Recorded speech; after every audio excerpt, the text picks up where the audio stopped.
वापस नहीं आना।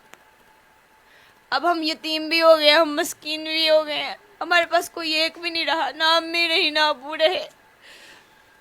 हमारे पास यही एक आसरा था, हमारे पास एक यही छत थी जिससे हम दुख कर लेते थे, सुख कर लेते थे। आके मेरे बच्चों से बहुत प्यार करती थी, वो मेरे से बहुत प्यार करती थी, कोई दिल की बात हो नहीं। इसीलिए आखिरी लम्हों में मेरे से सारी बातें करके गई हैं, वो मुझे सारी बातें बता के गई हैं। वो अपने भाइयों का ख्याल रखना, अपनी बहन का ख्याल रखना, मेरी अम्मी का लाडला बेटा इसका ख्याल रखना। हमें इंसाफ चाहिए, हमें कोई सिक्योरिटी नहीं दे रहा कोई।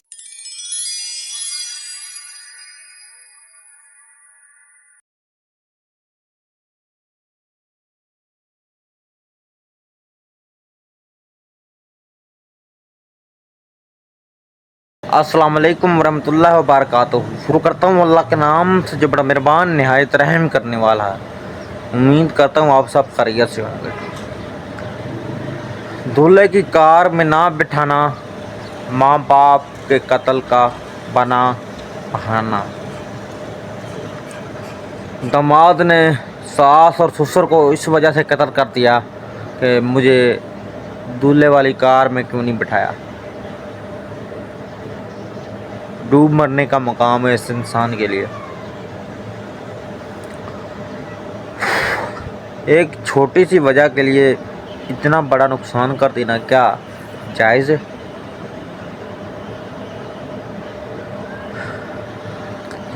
मेरे तो रोंगटे खड़े हो गए जब मुझे ये पता चला कि कार में ना बिठाने की वजह से 2 कत्ल कर दिए गए। वीडियो देखो, बाद में बात करते हैं इसके बारे में। मेरी बहन इतनी टेंशन में आके है ना बेहोश होने लगी हुई है, वो इतनी तबीयत ख़राब हो गई, माँ बाप मेरे मर गए हैं।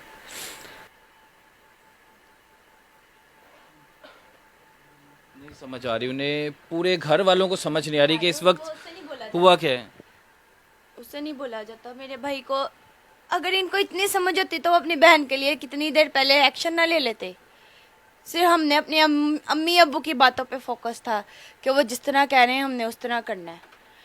ये छोटा भाई मेरा इतने गुस्से वाला है ना कि किसी कोई बात बर्दाश्त नहीं करता, लेकिन जितनी बातें इसने बर्दाश्त कर ली है ना, अल्लाह ने इसको सब्र दिया है बहन का घर बसाने के लिए। मेरी बहन 2 दिन हो गए वो होश में नहीं आ रही, उसको पैनिक अटैक्स आ रहे हैं, कभी उसका मुंह टेढ़ा हो जाता है, कभी उसके पाँव टेढ़े हो जाते हैं। वो बार बार यही पूछ रही है मेरे अम्मी अब्बू किधर हैं, उनको लेके आओ, मैंने उनके साथ सोना है, उनको लेके आओ, मैंने उनके साथ ये खाना है, मुझे मुझे दिखाओ मेरे अम्मी अब्बू। हम उसको क्या कहें कि हमारे अम्मी अब्बू हमें छोड़ के चले गए हैं, उन्होंने वापस नहीं आना, उन्होंने वापस नहीं आना। हमें यकीन नहीं कर रही। वो यकीन नहीं कर रही। वो कह रही नहीं मेरी मम्मा बाहर गई हैं, सामान लेने गई हैं, उन्होंने भी आ जाना है।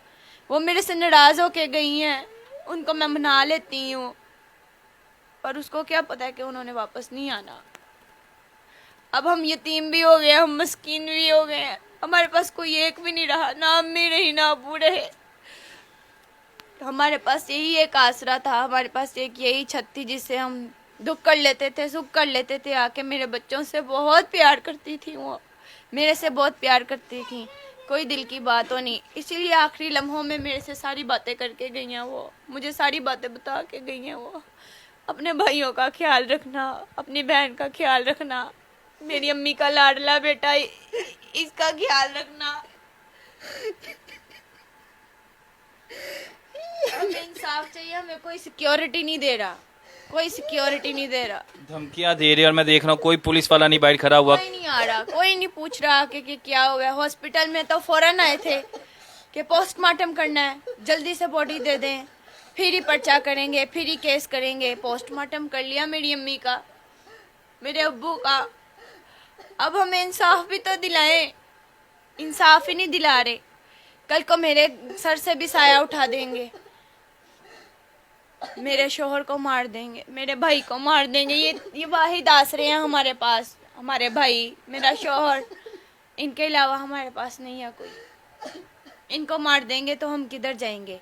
फिर हमें भी मार दें, अगर इनको मारना तो इनको मारना तो हमें भी मार दें, ताकि हम तो वैसे ही पागल हो जाएंगे कि हम किधर जाएं, किसको देखें। हमें इंसाफ चाहिए, हमें वो बंदा उसी तरह चाहिए जिसने हमें हमारी अम्मी अब्बू को सरेआम बेदर्दी की मौत मारी है मेरे अम्मी अब्बू को। क्या कसूर था बेचारों का? मेरे अम्मी अब्बू का यही कसूर था कि उन्होंने कभी किसी को कुछ नहीं कहा। अपनी बेटियों का घर बसाने के लिए चुप रहे। उन्होंने कभी कुछ नहीं कहा, ना बड़े दामाद को कुछ कहा, ना छोटे दामाद को कुछ कहा।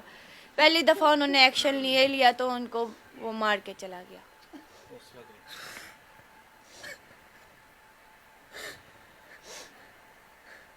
ये 3 बच्चे हैं और एक बहन की जो हालत है वो मैं बयान नहीं कर सकता।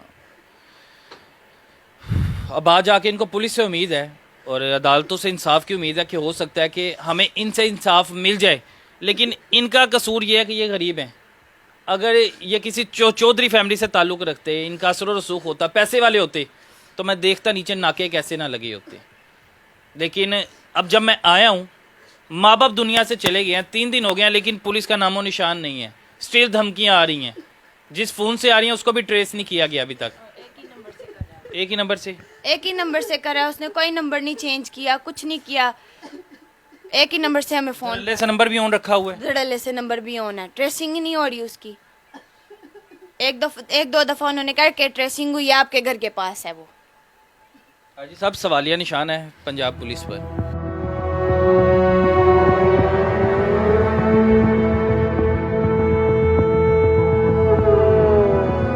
आज से 15 दिन पहले जिस घर में खुशियां थी, क्या पता था कि आज के दिन जो है मातम होगा इस घर में। और पूरा मोहल्ला आपके सामने के जो हालत है, ये वो गली मोहल्ला है जहाँ के जो नेक लोग थे, यानी अच्छे लोग थे, माँ बाप थे, इन सब मोहल्लेदारों के माँ बाप थे। कुछ बुरियाँ, किसी की बहन बनी थी, किसी के भाई बने हुए थे, उनको गोलियों से छलनी करके मार दिया है। ये पूरा मोहल्ला इस वक्त सोग में है।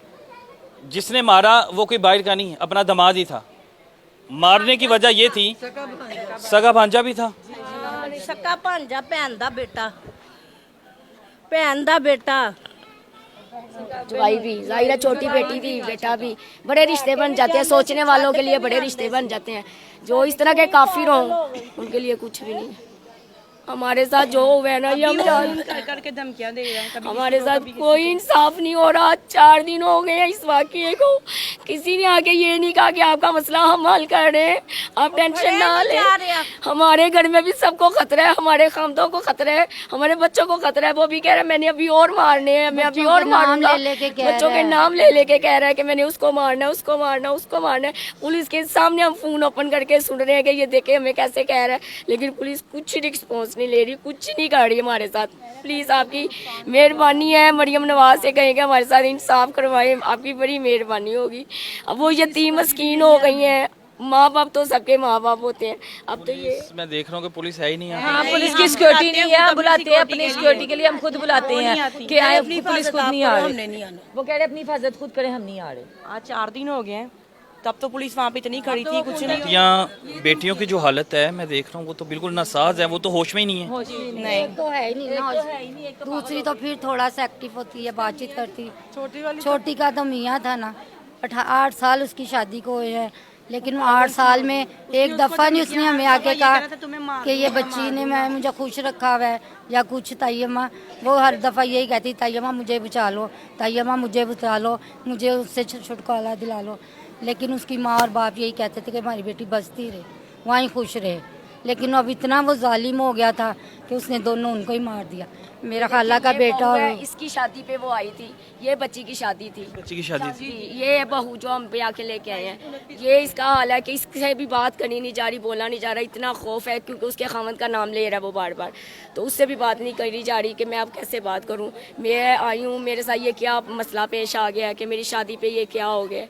ये देखें, ये हाल हुआ है हमारा सबका। हमारी पोती थी और माँ बाप चले गए, इतना जुल्म वो करता था। हमें मरियम नवाज बेटा से इंसाफ चाहिए, शहबाज शरीफ से इंसाफ चाहिए, और हमजा से बेटा से सरेआम मारा जाए। फिर हमें तसल्ली, हमारे बच्चों को बहुत खतरा है बेटा, हम डर के हमारे बच्चे ने, बच्ची का क्या हाल हो गया हमारी का। वो इतना डर अगर ये आज इस बेटी का इंसाफ नहीं होगा तो किसी बेटी के साथ भी इंसाफ नहीं होगा। अगर इस बेटी की दफा आवाज ना उठी, किसी बेटी की दफा भी आवाज नहीं उठी जाएगी। ऐसे कई दरिंदे उठेंगे, ऐसी कई बेटियां उजरेंगी, ऐसी कई माएँ और कई बाप मरेंगे।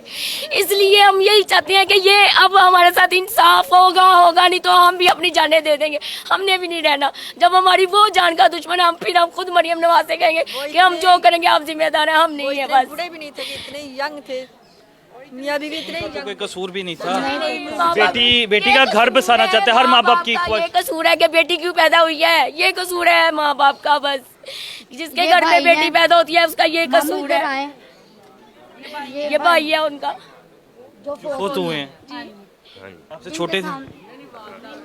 इनका बन जाता, सक्का बन जाता इनका।